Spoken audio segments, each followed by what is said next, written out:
Najeela the Blade Blossom versus Keranos, God of Storms, with an abysmal hand. You will knock that back, try and get a hand that actually has some lands in it.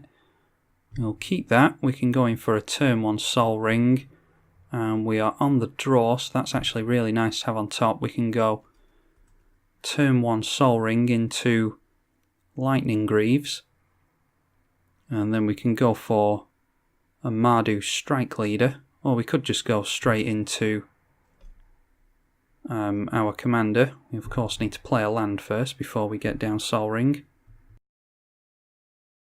And hopefully our opponent doesn't scoop to a turn 1 Sol Ring. Has been known to happen. And get down the Lightning Greaves. That's really good to get that out of the way. We don't want to take any turns off playing warriors in order to play the Lightning Greaves. Obviously we will if we have to, but much better for us to get down things like Mardu Strike Leader and Honoured Crop Captain. I think we can go for the Mardu Strike Leader first. Depends on what our opponent does, of course. Hopefully they don't have Burn in hand to kill this thing, because if we can get Shroud on this, then it is going to produce a lot of warriors for us, and then we will be able to take full advantage of that with Najeela. Well, we're at least not going to see counter magic.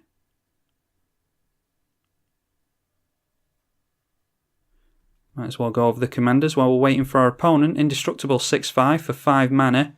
It needs devotion to red and blue of 7 or greater in order to become a creature. Reveal the first card you draw on each of your turns. If you reveal a land that way, you draw a card. Otherwise, you lightning bolt something. We can go into... Yeah, I think we just go for Mardu Strike Leader. What I was thinking there was we could go for Najeela and then hold up Vampiric Tutor. But I think instead we'll just go for this.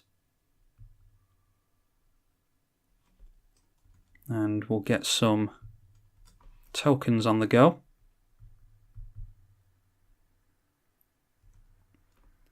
And of course, whenever we swing in with a warrior, that includes these tokens and any token that Najeela produces. Then we get a 1/1 white warrior creature token, tapped and attacking. And then for Wooburg, we can untap. We can only do this during combat, but we can untap all attacking creatures. They gain trample, lifelink, and haste until the end of turn. And after this, there's an additional combat phase. Alright, we don't have another land, so we're just going to have to go for Najeela here, which isn't terrible. We can swing in with 3 creatures, which means we will get 3 more warriors. And then I think we just hold up the Vampiric Tutor. In fact, that's all we can do. We'll get a warrior from the Strike Leader, of course. I'm going to always yes and always yield. We have to keep an eye on if our opponent puts any warriors onto the field.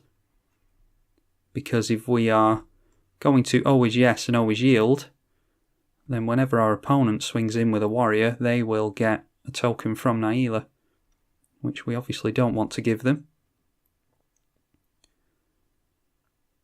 Might actually just be worth going for a land with the Vampiric Tutor so that we can get out the Honoured Crop Captain. How much damage are we dealing next turn? That's 6, 7, 8, 9, 10, 11, 12, 13. That will put us on lethal if we go for the Honoured Crop Captain. So I think we can try and do that. Our opponent could do with a board wipe here. That would really hinder us. But if they don't have one, then looks like it's our game next turn. As of right now, We don't have lethal on the board, but this thing will give +1 attack to all of our creatures whenever it attacks. And we can of course throw the lightning greaves over onto it to give it haste. But we'll have to grab...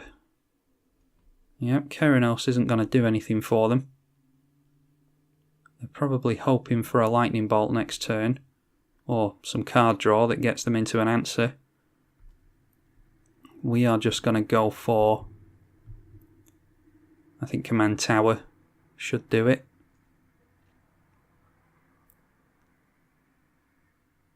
So we'll go for Command Tower here. Our opponent may just scoop to the Vampiric Tutor, assuming that we're going to be able to get lethal next turn. Okay, where are we? Command Tower in that tiny text. Hopefully I clicked that right. I did. We'll go into Boros Manor.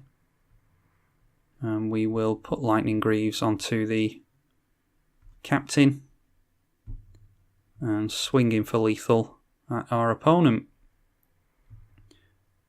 We of course get a lot of tokens for this, but most important thing is that we get the buff there as well. And actually, now that I think about it, we didn't actually need that buff, did we? Because we'd get a lot of other tokens to deal the extra damage. So a little bit of overkill there, but I don't think our opponent was going to do anything about our attack thanks to the untapped red source. I don't suppose a lightning bolt or anything could have changed that line of play. I suppose they could have bolted the Najeela, and that wouldn't have got us the extra tokens, and then the buff from this thing actually would have helped us push lethal through. So yeah, turns out it was the right line of play anyway, even if it was just an accident on my part. So hope you enjoyed that. A little bit of bonus content from Najeela the Blade Blossom. I don't think these games are going to be particularly lengthy. I, on a personal level, like to watch games from people like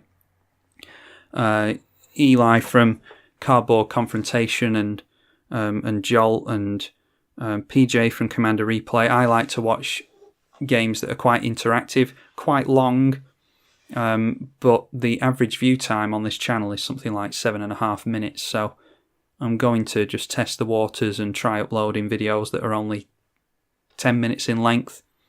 8, 9, 10 minutes in length maybe. I don't know how long this one's going to be. Not long. We won on turn 4.